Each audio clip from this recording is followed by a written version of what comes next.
Assalamualaikum warahmatullahi wabarakatuh. Waalaikumsalam warahmatullahi wabarakatuh. Selamat pagi teman-teman, serta Bapak Ibu Guru yang menyaksikan acara ini. Hari ini kita akan ngopi. Tapi bukan minum kopi, melainkan ngobrol perkara ilmu. Hari ini kita ngobrol bersama Pak Syarki. Assalamualaikum Pak Syarki. Waalaikumsalam warahmatullahi. Apa kabarnya? Baik, alhamdulillah. Yuci sendiri gimana kabarnya? Baik, Mister. Puasanya gimana, lancar? Lancar. Alhamdulillah. Nah, hari ini kita akan bahas tentang Ramadan. Oh, tentang Ramadan ya. Ramadan. Baik. Nah, jadi Ramadan itu kan adalah bulan untuk berpuasa. Nah, bedanya apa sih? Bedanya dengan bulan yang lain maksudnya gitu iya. ya? Oke. Jadi kalau dari namanya aja udah beda Yuci. Ada Ramadan, ada Rajab, beda nggak?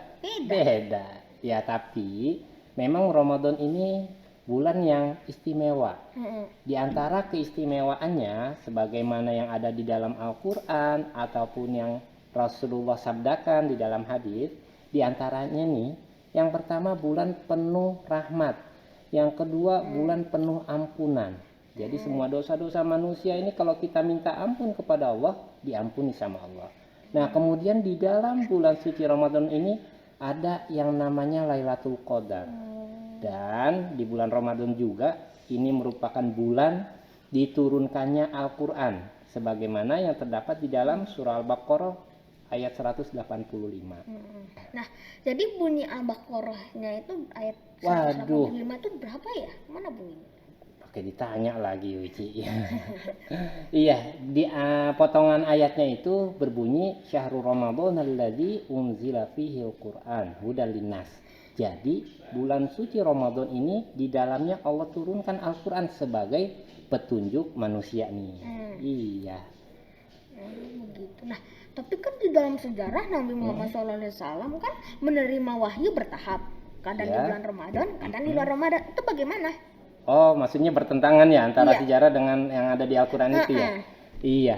Jadi bulan suci Ramadan itu bulan diturunkan Al-Quran, tapi di dalam sejarah Allah menurunkannya melalui malaikat Jibril secara bertahap gitu ya, seakan-akan bertentangan. Sebenarnya para ulama ini juga sudah memikirkan dan ada beberapa pendapat. Yang Mister ambil adalah pendapat yang mengatakan bahwa Al-Quran ini secara utuh diturunkan dari Lauh Mahfuz ke Baitul Izzah. Dari Baitul Izzah, langit dunia ini baru ke Nabi Muhammad. Jadi kalau secara utuhnya di bulan suci Ramadan, kemudian secara bertahap melalui malaikat Jibril diberikan kepada Nabi Muhammad SAW. Mungkin ada hikmahnya, karena kalau misalkan dikasih sekaligus itu akan terasa berat. Nah, kenapa? Karena Rasulullah aja dikasih sedikit-sedikit itu kadang-kadang kalau kita tahu baca buku tentang bagaimana Rasulullah menerima wahyu, itu kadang-kadang bergetar. Kemudian kadang-kadang berkeringat yang luar biasa. Makanya itu diturunkan kepada Nabi Muhammad secara bertahap. Jadi Lauh Mahfuz itu gimana? Waduh, tentang Lauh Mahfuz lagi nih ya? Iya. Jadi Lauh Mahfuz ini kalau secara bahasa lauh itu semacam papan ataupun tulang yang ada tulisannya gitu ya. Jadi itu merupakan catatan Allah di dalamnya itu Allah buat Lauh Mahfuz itu merupakan ciptaan Allah juga ya. Untuk catatan bagaimana nanti alam semesta. Jadi sebelum alam semesta terbentuk itu ada yang namanya Lauh Mahfuz. Segala kejadian semua sudah terekam di dalam Lauh Mahfuz. Mahfuz sendiri itu artinya terjaga. Jadi selalu terjaga. Iya. Definisi Al-Quran itu bagaimana ya? Oke, tentang Al-Quran. Al-Quran itu adalah kalamullah. Firman Allah Subhanahu wa taala yang diturunkan kepada Nabi Muhammad. Ya. Jadi kita tahu nih kitab-kitab Allah tentu tidak hanya Al-Quran, ada yang lain ya. Contoh misalkan kalamullah yang diturunkan kepada Nabi Isa apa? Injil. Betul, Injil, bukan Al-Quran kan? Oke. Kemudian kitab Allah yang diturunkan kepada Nabi Musa?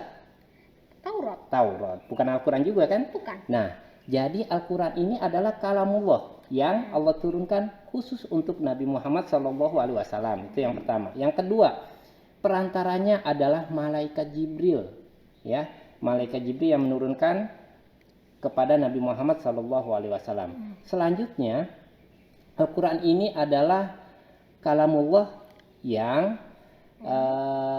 disesuaikan dengan bahasa Arab. Ya, jadi menggunakan bahasa Arab dia. Juga bagi orang yang membacanya dianggap sebagai ibadah. Coba kalau Yuci baca koran, itu ibadah nggak? Dapat pahala nggak? Enggak, cuma dapat informasi. Baca komik? Enggak, cuma dapat misalkan informasi atau kesenangan kita aja. Tapi kalau Al-Quran adalah ibadah. Karena Al-Quran juga tadi yang Pak Syarki sebutin, hudalinas sebagai petunjuk manusia.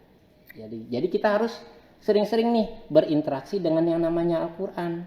Karena kalau misalkan Al-Quran jadi pajangan, sayang-sayang. Iya, ibarat kalau misalkan Yuichi nih, di rumah ada kulkas nggak? Ada.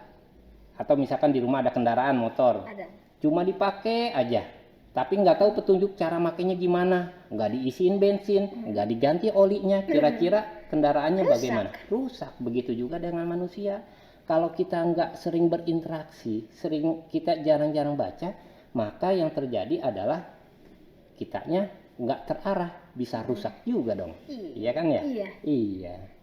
Jadi kita harus sering berinteraksi ya dengan Al-Quran. Jadi berinteraksi itu maksudnya bagaimana? Oh, interaksi ya. Jadi interaksi itu ada minimal paling tidak ada 4 hal. Oke. Yang pertama, bagaimana kita berinteraksi, paling tidak kita membaca Al-Quran. Membaca Al-Quran itu kan tadi ibadah ya. Nah, ibadah ini Rasulullah pernah bersabda nih. Qala Rasulullah sallallahu alaihi wasallam, "Man qara'a harfan min kitabillah falahu bihi hasanah wal hasanatu bi asyri amsalihha. Wala aqulu alif lam mim harfun walakin alif harfun, lamun harfun, wa mimun harfun." Jadi kata Rasulullah, beliau mengatakan siapa saja nih yang membaca Al-Quran akan diberikan satu hurufnya satu kebaikan, dan satu kebaikan ini akan dilipat gandakan jadi 10. Maka Rasulullah bilang, wala aku tidak mengatakan, kata Rasulullah, alif lam mim satu huruf, tapi alif sendiri, lam sendiri, mim sendiri. Berarti ada berapa huruf? Ada 3. 3 huruf. Alif lam mim aja 3. 3 kali 10. 30 itu baru alif lam mim. Kita sebelum baca Al-Quran baca apa? Bismillahirrahmanirrahim. Kalau dihitung-hitung 19. Ada 19 huruf. Nah, kita bisa bayangkan dari Bismillahirrahmanirrahim ada 19 kali 10. 190. Luar biasa, Allah memberikan rahmat kepada kita. Makanya ini barangkali juga buat teman-teman biar tahu nih ya. Guru-guru di SD Yasporbi ada program yang namanya Sahaju. 1 hari sejuz. Ya. Ini tujuannya itu untuk mengejar rahmat dari Allah Subhanahu wa taala. 1 huruf aja 10, kalau guru-guru 1 harinya 1 juz berapa? Kita nggak bisa bayangkan yang akan kita terima tentunya kan ya. Tapi misal ingatkan, jangan pernah sekali-sekali kita menghitung-hitung, oh kebaikan aku udah banyak nih, aku mau santai-santai aja. Jangan ya, karena ibadah yang kita lakukan tidak sebanding dengan kenikmatan yang Allah berikan kepada kita. Gitu. Itu baru bacaan. Yang kedua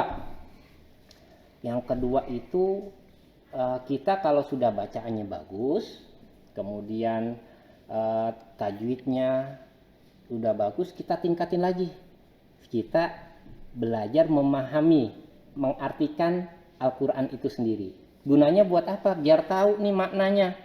Jangan sampai kita bacanya udah bagus. Contoh ya, surah Al-Ma'un nih. Ara'aital ladzi yukadzibu biddin, fadzalikal ladzi yad'ul yatim, wala yahuddu ala ta'amil miskin, fawailul lil musallin. Kita berhenti. Al-Qur'annya ditaruh atau lagi sholat langsung ruku. Biar kayak bacaan surah yang lain, berhenti di tengah-tengah. Padahal kalau kita artikan fawailul lil musallin, maka celakalah bagi orang-orang yang sholat. Lah, Orang yang sholat celaka, kan gitu ya? Iya. Iya.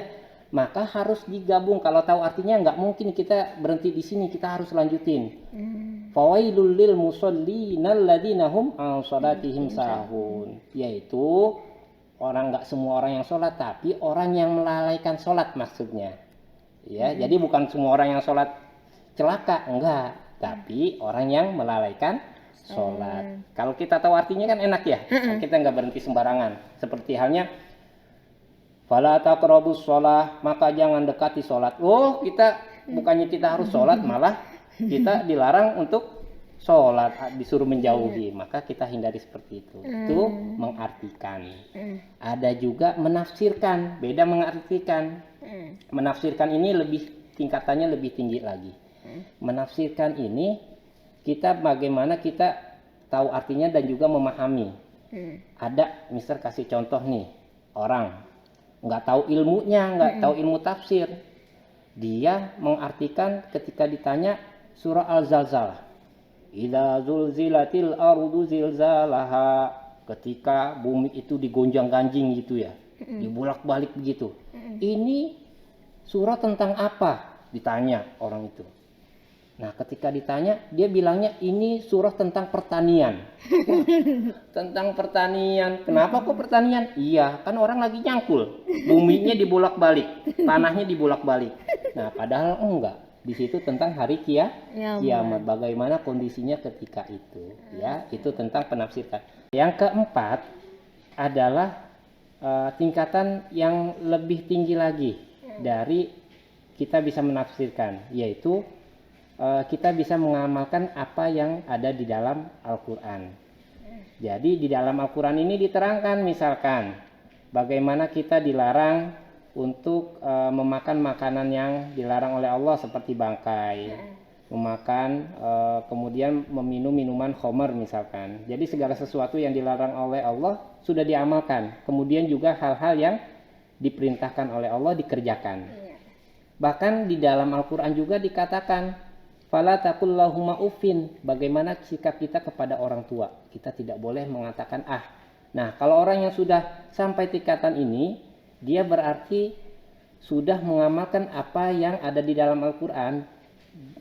Orang tersebut artinya benar-benar mencontoh Nabi kita Muhammad SAW. Karena Nabi Muhammad sendiri adalah uswatun hasanah, suri tauladan.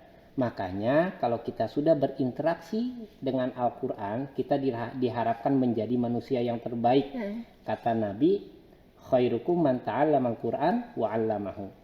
Jadi sebaik-baik di antara kalian adalah orang yang belajar Al-Quran dan juga mengajarkan Al-Quran. Jadi kalau kita senantiasa belajar nih nggak ada habis-habisnya ya.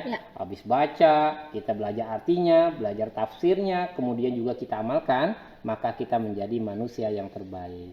Iya. Masya Allah. Alhamdulillah hari ini kita mendapatkan pencerahan dari Pak Sarki. Terima kasih Pak Sarki. Sama-sama Yuichi. Sekian dari saya, jika ada kesalahan mohon dimaafkan. Wassalamualaikum warahmatullahi wabarakatuh. Waalaikumsalam warahmatullahi wabarakatuh.